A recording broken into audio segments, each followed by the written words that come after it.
सरस्वती शिक्षा समिति पाली, कक्षा अष्टमी, विषय सामाजिक विज्ञान। अभी अपना अध्याय चल रहा था, जब जनता बगावत करती है। इसी अध्याय में अपन आज के प्रकरण खुर्दा संग्राम के बारे में पढ़ेंगे। 1857 की क्रांति से पूर्व भी हमारे देश में अलग अलग स्थानों पर अंग्रेजों की दमनकारी नीति के कारण विद्रोह हुए थे। उसमें एक विद्रोह के बारे में आज अपन अध्ययन करेंगे, वो है खुर्दा संग्राम। ओडिशा के दक्षिण पूर्व में एक छोटा सा राज्य के रूप में यह खुर्दा राज्य स्थित था। 19वीं शताब्दी की शुरुआत में इस राज्य में 105 गढ़ थे,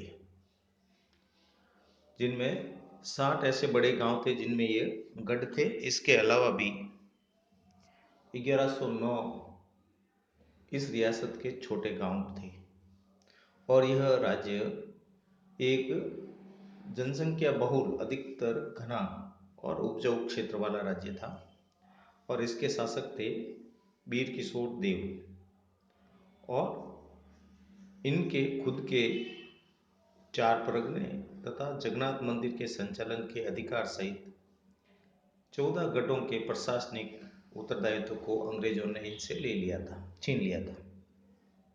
इनके जो 109 छोटे गांव और 60 बड़े गांव थे, इनमें से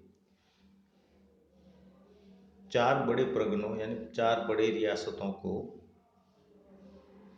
अंग्रेजों ने अपने अधीन कर लिया था और विश्व का प्रसिद्ध जगन्नाथपुरी का मंदिर भी अंग्रेजों ने वीर किशोर देव से अपने उत्तरदायित्व में ले लिया।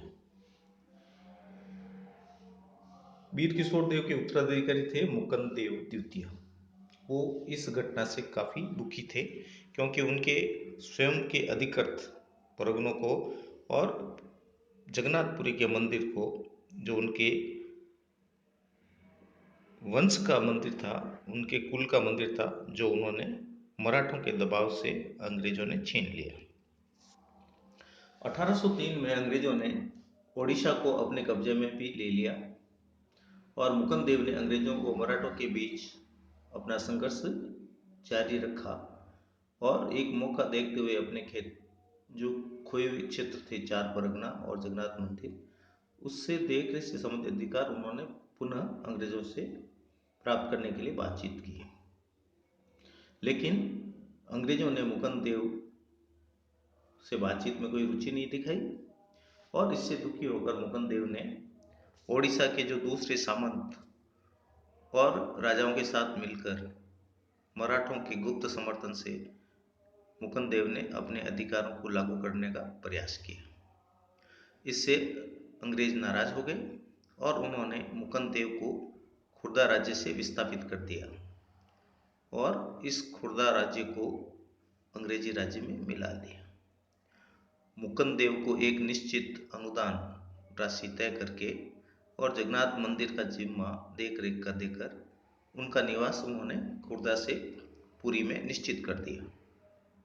आप पुरी से बाहर नहीं जाएंगे और नियमित जो अंग्रेज सरकार आपको अनुदान देगी, इससे आपको अपना जीवन बसर करना है। इस प्रकार की दमनकारी अंग्रेजी शासन के विरुद्ध उड़ीसा में 1817 में सशस्त्र संग्राम का एक मार्ग प्रशस्त हुआ। खुर्दा को अपने अधीन करने के पश्चात अंग्रेजों ने राजस्व निवृत्त जमीन यानी जिस जमीन पे कोई कर नहीं लगता था उस पे भी कर लगाने की नीति अपनाई। इससे ओडिशा के पूर्व सैनिक, जहां उनको पाइक बोलते हैं, उनका जीवन काफी प्रभावित हुआ क्योंकि यह ऐसी जमीन थी जो पूर्व सैनिकों को दी हुई थी और उस पर किसी प्रकार का राजस्व नहीं लगता था। लेकिन जब अंग्रेजों ने इस जमीन पर भी राजस्व लगा दिया तो यह पूर्व सैनिक, जिन्हें पाइक कहते हैं, उनका जीवन प्रभावित हुआ। राजस्व की अनुचित मांग व दमनकारी तरीकों से परेशान होकर 1805 से 1817 के बीच बड़े पैमाने पर ओडिशा के लोग जमीन छोड़कर चले गए।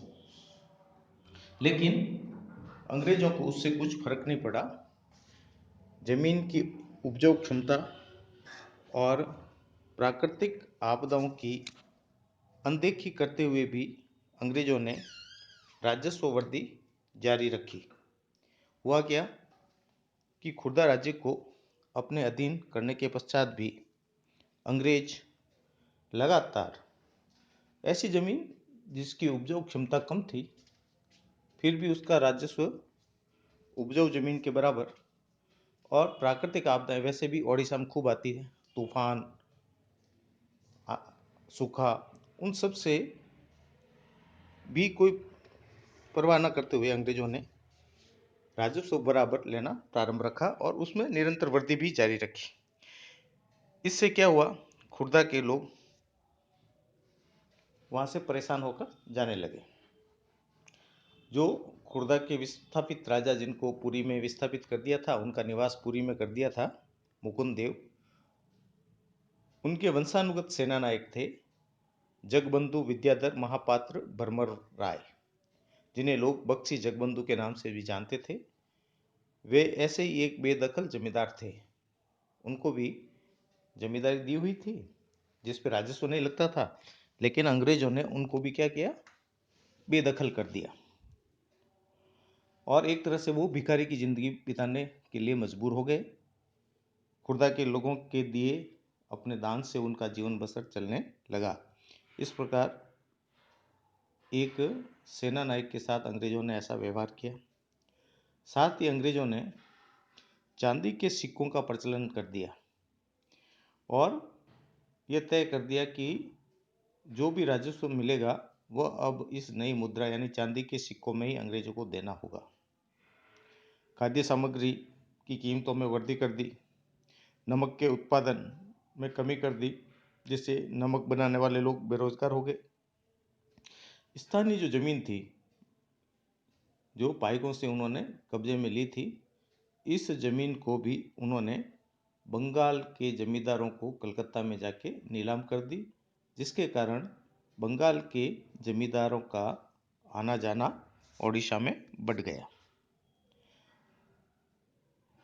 इन सभी कारणों से खुर्दा के लोगों का जीवन दुष्कर हो गया और उन्होंने सशस्त्र संग्राम का भयावह आकार धारण कर लिया और 29 मार्च 1817 को इस खुर्दा संग्राम की शुरुआत हुई।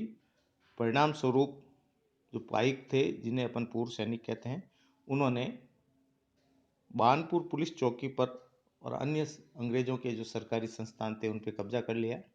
उसमें लगभग 100 से अधिक लोग मारे गए और इन पाइकों ने सरकारी खजाने को लूट लिया।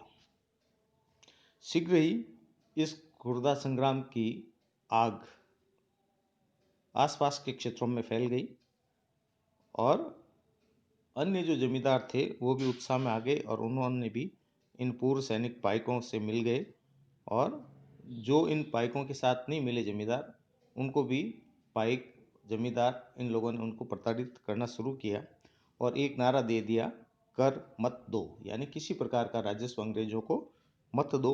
इस प्रकार का एक अभियान शुरू कर दिया। 14 अप्रैल 1817 को बख्शी जगबंधु ने 5 से 10 हजार पाइकों और कंद जाति के जनजातियों को योद्धाओं की अगुवाई कर पूरी कब्जे को अपने कब्जे में ले लिया। हुआ क्या, खुर्दा की इस सशस्त्र आंदोलन के परिणाम स्वरूप अधिकतर जमींदार इन पाइकों के समर्थन में आ गए और उनका जोश बढ़ गया।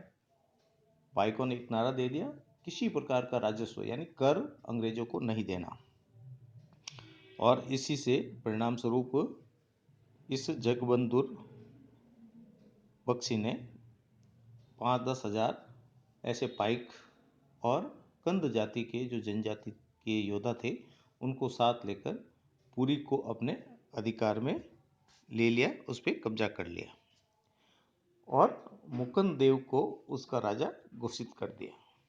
जगन्नाथपुरी के मंदिर पुजारियों ने भी इन पाइकों का समर्थन किया। परिणाम क्या हुआ? अंग्रेजों ने मार्शल लॉ लागू कर दिया और जल्द ही घोषित किए गए राजा मुकुंद देव को पकड़ लिया और उन्हें उनके पुत्र के साथ कटक के कारावास में भेज दिया। और अंग्रेजों ने मेजर जनरल मार्टिन डल को पाइकों के चुगल से उड़ीसा को मुक्त कराने के लिए ओडिशा में भेजा और उन्होंने वहां पर जाकर एक दमनकारी नीति अपनाई और ओडिशा को मुक्त कराने का प्रयास किया। आज के इस अध्ययन में कुछ प्रश्न हैं जो आपको गृह कार्य में करने हैं।